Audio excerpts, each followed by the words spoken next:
কারণে ভেস্তে গেল সরকারের সঙ্গে জুনিয়র ডাক্তারদের বৈঠক লাইভ স্ট্রিমিং।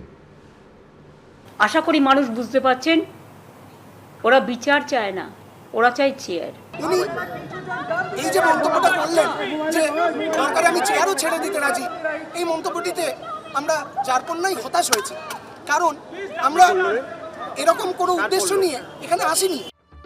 এক শর্তেই কার্যত ভেস্তে গেল বৈঠক। স্বাস্থ্য ভবনের বাইরে ধর্ণা অবস্থান থেকে বাসে চেপে নবান্নে পৌঁছলেন আন্দোলনকারী জুনিয়র চিকিৎসকেরা।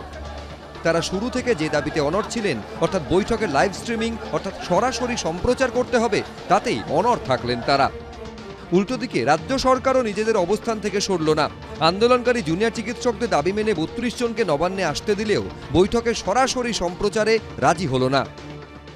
যখন একটা বিচারের ব্যবস্থা, highest supreme court, highest judiciary, সেখানে কেস চলছে, কেস বিচারাধীন, ডাইরেক্ট সুপ্রিম কোর্ট যেটা লাইভ টেলিকাস্ট করতে পারে, আমরা পারি না। তার কারণ হচ্ছে it is not the judiciary. স্বচ্ছতা মানবার জন্য এবং সেন্সিটিভ অফ দ্য প্রসিডিংস আমরা 3টে ভিডিও ক্যামেরা রেখে দিয়েছিলাম, এবং তারা যদি চাইতো আমরা শেয়ার করতেও তখন পারতাম, সুপ্রিম কোর্টের পারমিশন নিয়ে। যে যুক্তি দেওয়া হলো সেই যুক্তি আমাদের কাছে মনে হয়েছে অবান্তর। যে লাইভ স্ট্রিমিং এ সুপ্রিম কোর্টের রায়ের সাথে লাইভ স্ট্রিমিং এ কোনো সম্পর্ক নেই। যে তদন্তে বিভিন্ন ফাঁক ফোকর নিয়ে প্রশ্ন তুলবেন জুনিয়র ডাক্তাররা, সেগুলির কোনো সদুত্তর নেই বলেই লাইভ স্ট্রিমিং করতে দেওয়া হলো না। এইটা হচ্ছে যে পরিষ্কার হয়ে গেল। মুখ্যমন্ত্রীর যুক্তির পাল্টা প্রশ্ন ছুড়ে দিয়েছেন। তাই হয় তাহলে আমি এটা বলবো, মুখ্যমন্ত্রী নিজেও বহুবার বহু সাংবাদিক সম্মেলন থেকে এই ঘটনা নিয়ে কথা বলেছেন, অনেক সরকারি অফিসিয়ালরাও বলেছেন। তাহলে প্রত্যেকেই কি সাবজুডিস ম্যাটার নিয়ে কথা বলছেন বলে ক্যামেরার সামনে বলবেন না? নিশ্চয়ই নয়। এই পরিস্থিতিতে নবান্নের সভাঘরে বসে রইলেন মমতা বন্দ্যোপাধ্যায়।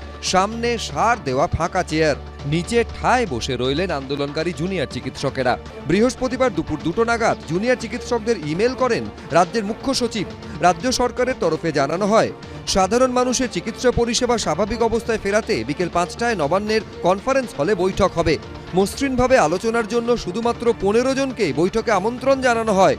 পাশাপাশি স্পষ্ট করে দেওয়া হয়, বৈঠকের লাইভ টেলিকাস্ট হবে না, কিন্তু স্বচ্ছতা বজায় রাখতে তা রেকর্ড করে রাখা হবে। মুখ্যমন্ত্রী দেখা করবেন বলেও জানানো হয় মুখ্য সচিবের তরফে।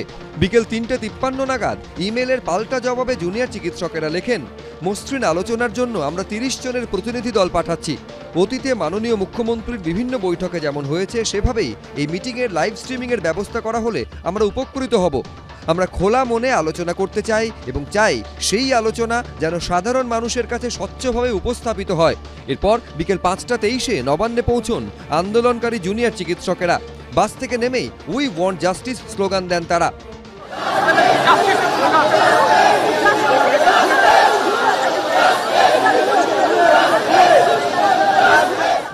কিন্তু লাইভ স্ট্রিমিং এর প্রশ্নেই আটকে যায় বৈঠক।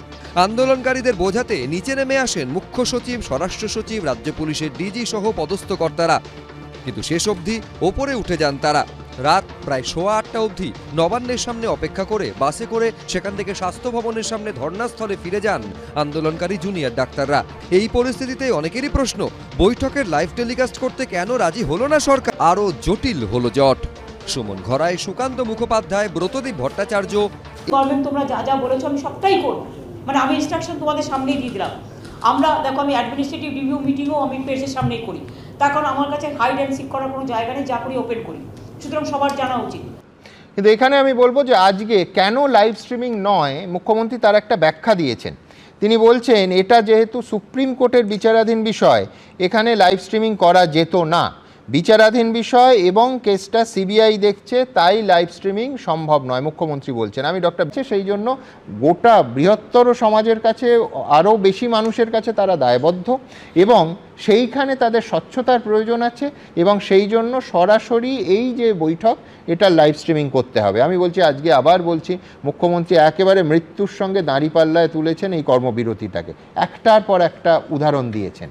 কিভাবে দেখছেন এটা? এটা কার্যত ডাক্তারবাবু বনাম সাধারণ মানুষ, ডাক্তারবাবু বনাম আরেকটা খানিকক্ষণ আগে যেটা দেখালাম যে 2019 সালের 17ই জুন এই লাইভ স্ট্রিমিং নিয়ে লাইভ স্ট্রিমিংয়েই সেদিনও লাইভ স্ট্রিমিং হচ্ছিল 7 দিনের কর্মবিরতির পর। যা যা অ্যাকশন গভর্নমেন্ট তোমরা যা যা বলেছো আমি সবটাই করব, মানে আমি ইনস্ট্রাকশন তোমাদের সামনেই দিয়ে দিলাম। আমরা দেখো আমি অ্যাডমিনিস্ট্রেটিভ রিভিউ মিটিংও আমি প্রেসের সামনেই করি, তার কারণ আমার কাছে হাইড অ্যান্ড সিক করার কোনো জায়গা নেই, যা করি ওপেন করি, সুতরাং সবার জানা উচিত। আর আজকে কেন সেদিনের পরিস্থিতি আজকে নয়, মুখ্যমন্ত্রী তার একটা ব্যাখ্যা দিয়েছেন। আমি আবার বলছি, সেই ব্যাখ্যা হচ্ছে যে সুপ্রিম কোর্টে এটা বিচারাধীন বিষয়, সিবিআই তদন্ত করছে, সব কিছু করা যায় না। ঠিক কী বলেছেন, কেন লাইভ স্ট্রিমিংয়ে আজকে নবান্ন রাজি হলো না, দেখাবো।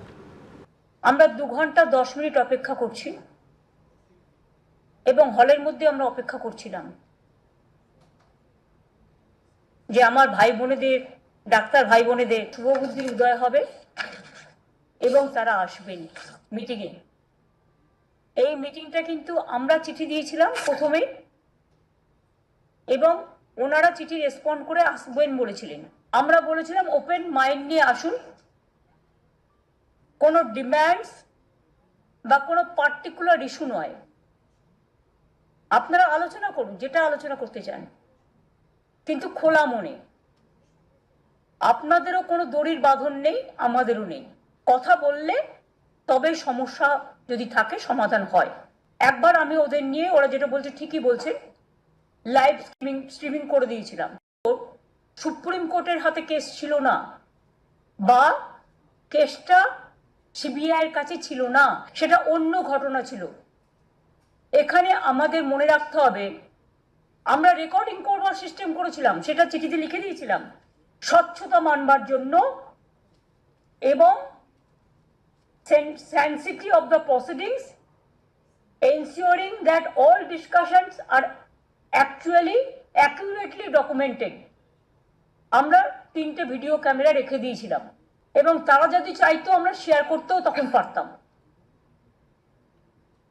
সুপ্রিম কোর্টের পারমিশন নিয়ে। Direct supreme